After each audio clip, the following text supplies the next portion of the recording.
کیا آپ نے کبھی یہ سوچا کہ اللہ تبارک و تعالیٰ تو ہمارے ہر چیز کو جانتا ہے، ہمارے اعمال کی اسے خبر ہے، ہمارے دلوں میں گزرنے والے حالات کی اسے خبر ہے، پھر قیامت کے میدان میں کھڑا کرنا، اور پھر اس کے بعد سارے نبیوں کے پاس یہ پوری قوم گھومے گی. سنا ہے کہ نہیں آپ نے حدیث؟ آدم علیہ السلام سے لے کر عیسیٰ علیہ السلام تک ہر نبی کے پاس سفارش کرتے ہوئے جائیں. آپ کو سب یہ بار بار سن چکے ہو آپ، لیکن قیامت کے دن ہم ڈائریکٹ نبی کے پاس کیوں نہیں چلے جاتے؟ معلوم ہے ہم کو دنیا میں سن کے آئے ہیں کہ فیصلہ وہی ہونے والا ہے، شفاعت وہی کریں گے، پھر بھی آپ قیامت کے دن کیوں گھومیں گے؟ اس لیے کہ یہ یادداشت یہاں پر ختم کر دی جائے گی. قیامت کے دن جب اٹھو گے تو کورے اٹھائے جائیں گے، یہاں کی چیزیں نہیں. ہاں بہت تقریریں سنے تھے، بچپن سے سنے تھے. اسی لیے تو میں یہ بھی کہا کرتا ہوں قبر کے جو 3 سوالات ہیں کتنے آسان ہیں. تمہارا رب کون ہے؟ تمہارا دین کیا ہے؟ حضور کے بارے میں کیا کہتے تھے؟ اتنے آسان سوال ہیں، ہر کوئی یہاں پر دے دے گا، جس کو بھی پوچھیں بتا دے گا. میرا رب اللہ ہے، میرا دین اسلام، اور حضور صلی اللہ علیہ وسلم اللہ کے رسول. یہ بچے بھی بولیں گے. لیکن یہ فرمایا گا یہ 3 سوالات کے جواب دینے کے لیے کسی قبر والے کو 100 سال لگ جاتے ہیں. کبھی کسی پر فرشتے اتنا یعنی عذاب ڈھاتے رہتے ہیں کہ وہ بول نہیں سکتا. کیوں؟ یہاں کا جو کچھ بھی تھا وہ میموری پاور ختم کر دیا جاتا ہے، موت کے ساتھ یہ سب اڑ گیا. اب قبر میں وہی بولے گا جس پر مولا کا فضل ہوگا، جس کو رب تبارک و تعالی عطا کر دے یہاں کی کچھ چیزیں، وہ بول سکے گا. اسی طرح قیامت کے دن یہ سب چیزیں بھول جائیں گے. اب میں یہ جو سوال کر رہا ہوں وہ کیا ہے کہ سارے نبیوں کے پاس گھوم رہے ہیں، پھر اس کے بعد نامہ اعمال پڑھنے کے لیے کہا جا رہا ہے، سب محشر کے سامنے، اہل محشر کے سامنے. اس کو بھی آج ہم نے تلاوت کیا ہے سورہ معارج میں، سورہ حاقہ میں.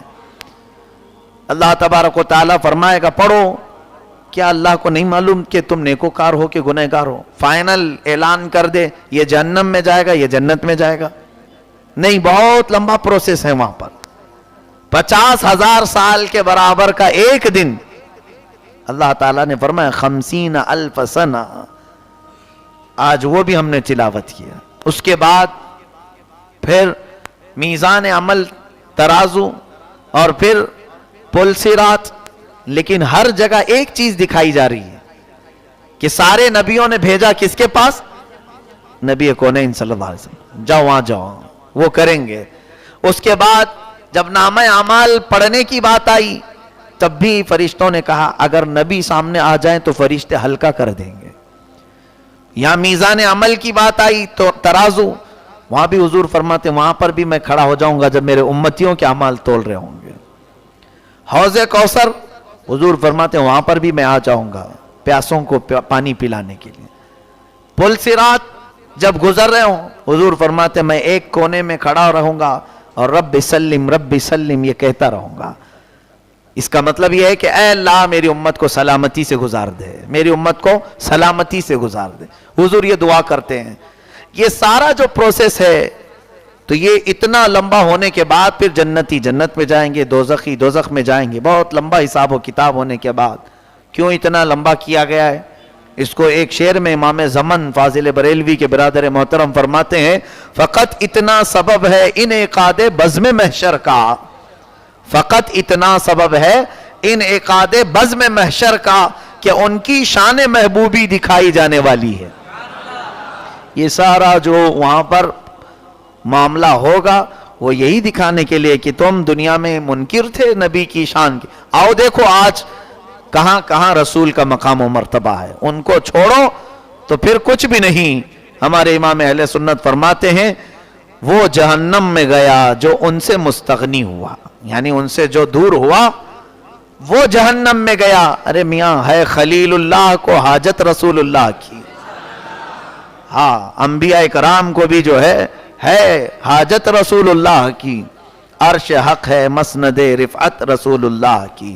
دیکھنی ہے حشر میں عزت رسول اللہ کی. ہاں میرے عزیزو، یہاں پر قرآن پاک میں جس نے انکار کیا حضور کی شان میں توہین کی آیتیں اس پر آ گئیں.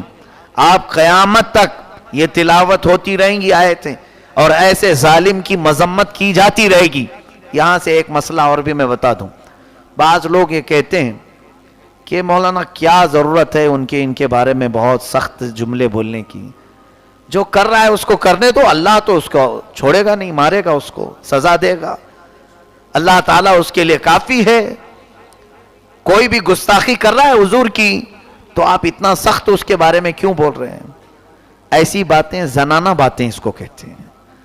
جن کو قوت, جرات, حق بولنے کی کوئی استطاعت نہ ہو وہ یہ سب مشورے دیتے ہیں. ورنہ ہم جو گستاخان رسول کے خلاف بولتے ہیں یہ عین اللہ کی سنت مبارکہ ہے.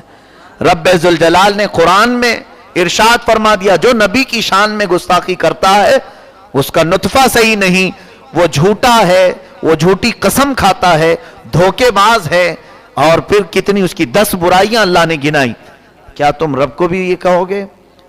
اس کے علاوہ دیکھیں میرے آقا صلی اللہ علیہ وسلم کے نام کی جب بھی بات آئی رب تبارک و تعالیٰ نے کیسے دفاع فرمائے, ڈیفنس کیا ہے. لوگ آج ہمیں کہتے ہیں کیا ضرورت ہے ان کے بارے میں بولنے کی. ویسے تو ہم اپنے اندر موجود خرابیوں کو اگر نہ بتائیں تو پھر یہ سڑن ویسی رہ جائے گی, یہ ایسی رہ جائے گی سڑن, اور بعد میں پھر اس کو ہی لوگ اچھا سمجھنے لگ جائیں گے. اور ہمارے درمیان ٹوپی اور داڑھی پہننے والوں میں جب جرت ہو گئی حضور کی عظمت اور شان پر بات کرنے کی تو آج کفار و مشرکین بھی سڑکوں پر نکل آئے میرے نبی کی توہین کرنے کے لیے. ورنہ کیا ان کو مجال, کیا ان کی جرت اللہ کے حبیب صلی اللہ علیہ وسلم کی طرف انگلی اٹھائیں. آج دیکھیں حالات کیسے بنتے چلے گئے. ہندوستان کی بھی روزانہ کوئی نہ کوئی ایک گستاخ کو ویڈیو پر لایا جاتا ہے اور اس سے بکوایا جاتا ہے. یہ تمام چیزیں ٹرائل, یہ ہمارے ایمان کو ناپ رہے ہیں یہ لوگ کہ یہ ابھی زندہ ہیں کہ مرے ہوئے ہیں, دیکھ رہے ہیں. بہرحال ہماری سونے کی جو کیفیت ہے وہ ویسی قائم ہے. ہم جو چادر اوڑے سوئے ہیں ہمارے اوپر کچھ بھی فرق نہیں پڑتا. میرے عزیزوں وہ بڑے لوگ کہاں ہیں؟ چلیں ٹھیک ہے آپ کی ہماری کوئی حیثیت نہیں, وہ بڑے کہاں ہیں جو اوپر کی کرسیوں تک پہنچے ہیں؟ کیا ان کے پاس ایسے پنجے نہیں کہ ان گستاخوں کو پکڑے؟ تمہیں گالی دینا ہو, برا بھلا کہنا ہو, ہم بیٹھے ہیں. ہمارے اوپر جتنی گالیاں بکنا ہے بکو, ہمارے خلاف بولو جو بولنا ہے. ہم انسان ہیں اور ہم سہنے کے لیے تیار ہیں. ہم اپنے متعلق دفاع نہیں کریں گے, ہم یہاں بات نبی کونین صلی اللہ علیہ وسلم کے متعلق کر رہے ہیں. جب کبھی کوئی حضور اکرم صلی اللہ علیہ وسلم کی شان میں بولے تو پھر مسلمان کی یہ ذمہ داری ہوتی ہے کہ وہ کھڑا ہو جائے اور دفاع کرے, کیونکہ میرے مولا کی سنت ہے. دیکھیں ایک مرتبہ قرآن کی جب آیتیں اترتی تھیں تو چند دنوں تک آیتیں نہیں آئیں, کافی دن گزر گئے تو وہی نہیں آئی تو کفار مکہ اور کچھ منافقین نے باتیں اڑانا شروع کر دیا. کیا کہہ کر کے کہ ودع رب محمد محمدا, ودع کا مطلب ہوتا ہے چھوڑ دیا. ودع رب محمد محمدا, محمد کے رب نے محمد کو چھوڑ دیا. اب ختم ہو گیا معاملہ, آ نہیں رہے کچھ بھی باتیں اڑانے لگے. یہاں ہوتا ہے چھوٹی سی بات کے پیچھے پڑے رہتے ہیں لوگ. حضور کو یہ بات تھوڑا سا لگی, کیا میرا رب مجھے چھوڑ دیا؟ لوگ یہ کہہ رہے ہیں ودع رب محمد محمد, اللہ نے پوری سورہ اتار دی. والضحى واللیل اذا سجا ما ودعك ربك وما قلا. ہاں اے محبوب تمہارے چمکتے چہرے کی قسم, آپ کے رب نے نہ آپ کو چھوڑا ہے اور نہ کم کیا ہے. وَلَلْآخِرَةُ خَيْرٌ لَكَ مِنَ الْأُولَى, ہر آنے والی گھڑی آپ کی پہلے سے بہتر کی جائے گی. نہیں چھوڑا آپ کے رب نے. اور جب کسی نے یہ کہا کہ حضور صلی اللہ علیہ وسلم کے 3 بیٹے ہوئے اور تینوں بچپن میں انتقال کر گئے تو ایک ظالم کافر نے کہا کہ محمد ابتر ہو گئے ہیں. ابتر کا مطلب ہوتا ہے جس کی نسل کٹ گئی, نسل نہیں چلے گی. حضور کی شان میں ایسی باتیں کہنے لگ گئے کہ ابتر ہو گئے, بچے نہیں ہیں, لڑکیاں رہ گئیں لڑکے نہیں. حضور پاک صلی اللہ علیہ وسلم کو یہ تانا جیسے ظالم کافروں نے دیا, میرے مولا نے پھر حضور کا دفاع کیا. ڈیفنس میں آیتیں نازل ہوئی, انا اعطیناک الکوثر فصلی لربک وانحر ان شانئک ھو الابتر. اے محبوب, ہم نے تو آپ کو کوثر عطا کیا ہے, آپ اٹھیں, نماز پڑھیں, قربانی کریں. اور رہی بات ابتر, جس نے کہا ہے آپ کو, ابتر کٹی ہوئی نسل کا, ان شانئک ھو الابتر, بے شک آپ کا دشمن کٹی ہوئی نسل کا ہے, اس کی نسل کٹ گئی. بتاؤ آج ابو جہل کی نسل کہاں ہے؟ بتاؤ آج ابو لہب کی نسل کہاں ہے؟ ابو لہب نے یہ بات کہی تھی, ہے کوئی اس کے خاندان میں سے, اس کی اولاد میں سے پوری دنیا میں؟ لیکن ہر محلے میں جاؤ, ہر جگہ جاؤ, حضور کی آل تمہیں ضرور مل جائے گی. حضور پاک صلی اللہ علیہ وسلم کی اولاد سادات کرام ہر ملک میں موجود ہیں. میرے آقا کی نسل میں اللہ نے سب سے زیادہ برکت عطا فرمائی, اور محفوظ اگر کسی کا نسب دنیا میں آج تک ہے تو صرف میرے مصطفیٰ کا نسب محفوظ ہے. ان کی اولاد کا جو سلسلہ ہے, اس لیے کہ وہ اہتمام کرتے ہیں, باقی دوسرے لوگ اتنا اہتمام نہیں کرتے. اپنی نسل, اپنے شجر نسب کی حفاظت دوسرے خاندان والے اتنا نہیں کرتے جتنا آل رسول کرتے ہیں. یہ اللہ نے ان کی نسل کو اور نسب کو محفوظ فرمایا. بات مجھے یہ کرنی ہے, جس نے نبی کے بارے میں کچھ کہا اللہ نے آیت اتار دی کہ آپ کا دشمن خراب ہے, آپ نہیں, آپ غمگین نہ ہو. ایک بار ابو لہب نے کیا کہا حضور صلی اللہ علیہ وسلم کو, کہ سب کو حضور نے جمع کیا مکہ کی ایک پہاڑی پر, کہا آؤ ایک خدا کی طرف میں تمہیں بلاتا ہوں. تو ابو لہب غصے میں اٹھا اور کہنے لگا تبن لک یا محمد, یعنی تب کہتے ہیں برا ہو, خاک میں مل جاؤ تم, اے محمد تمہارے منہ اور تمہاری یہ معاذ اللہ رب العالمین. اس نے برے الفاظ یوں کہا کہ خاک میں مل جائیں. تب اللہ تبارک و تعالیٰ نے آیت نازل فرمائی تبت یدا ابی لہب و تب, یعنی آپ کے نہیں, ابو لہب کے دونوں ہاتھ خاک میں مل جائیں اور وہ برباد ہو جائے, وہ ہلاک ہو جائے. دیکھیں تبت یدا سورہ ہی اس دشمن رسول کے خلاف اللہ نے نازل فرمائے اور پوری اس کی مذمت میں آئی. یہاں سے پتہ چلتا ہے کہ یقیناً محبت رسول کی باتیں ہم جتنا کرتے ہیں, ہمارے اوپر ایک فریضہ اور بھی ہے, گستاخان رسول کی مذمت بھی ہمارے لیے ضروری ہے. اس لیے کہ قرآن کا طریقہ ہے, یہ ہمارا نہیں. ہاں طریقہ کون سا ہو, گالی گلوچ نہیں. بعض لوگوں نے رد کرنے کو ایک الگ ڈھنگ اختیار کر لیا ہے, وہ سمجھتے ہیں ہم رد کرنے والے سب سے بہترین رد کرنے والے. کچھ نہیں ہوتا, صرف بھونکنے کو رد نہیں کہتے ہیں. کسی کے خلاف ایسے ہی بھونکتے چلے جاؤ تو لوگوں کو کچھ سمجھ میں بھی نہ آئے اور پبلک پریشان ہو کر چھوڑ کر بھاگے کہ یہ اس کو اتنی گالیاں دے رہے ہیں مولانا اسٹیج پہ کھڑے ہو کر کے. اس کا مطلب مذمت نہیں. میرے مولا تعالیٰ نے کس انداز سے اور کن دلیلوں سے رد کیا ہے, اسی انداز سے وہی طریقہ اختیار کرنا چاہیے نبی کونین صلی اللہ علیہ وسلم کا دفاع کرنے کے لیے. جب بھی کبھی کوئی بھی معاملات ہوں, مہذب طریقہ اختیار کیا جائے, مہذب طریقہ اختیار کیا جائے. ایک مرتبہ خود میرے ساتھ کا ایک تجربہ ہے, میں یہ اپنی بڑائی کے لیے نہیں کہہ رہا ہوں. ہماری محفل میں ایک صاحب ایسے آئے ہوئے تھے جن کے نظریات ہمارے نظریات سے ملتے نہیں تھے. وہ کئی دن سے بیٹھے اور ایک مرتبہ حضور پاک صلی اللہ علیہ وسلم کی عظمت اور رسالت پر بولتے ہوئے میں نے جو بھی اس کے خلاف نظریہ رکھتا ہے اس کا رد میں نے کیا کہ یہ غلط طریقہ ہے. جن لوگوں نے یہ خیالات جما لی حضور پاک کی شان میں ایسے ایسے الفاظ کہہ دینا, یہ غلط ہے. اس کے بعد جب ہمارا بیان ہو گیا, تقریر ہوئی, تو سب جیسے مل رہے تھے, وہ صاحب بھی ملنے آئے, کہا بہت اچھا بولا حضرت آپ نے. میں جانتا تھا, میں نے کہا میں تو آپ کے خلاف بولا ہوں, آپ کو تو معلوم ہے کہ آپ کا نظریہ ہمارے نظریے سے ملتا نہیں ہے اور آپ کے خلاف میں نے آج کہا ہے.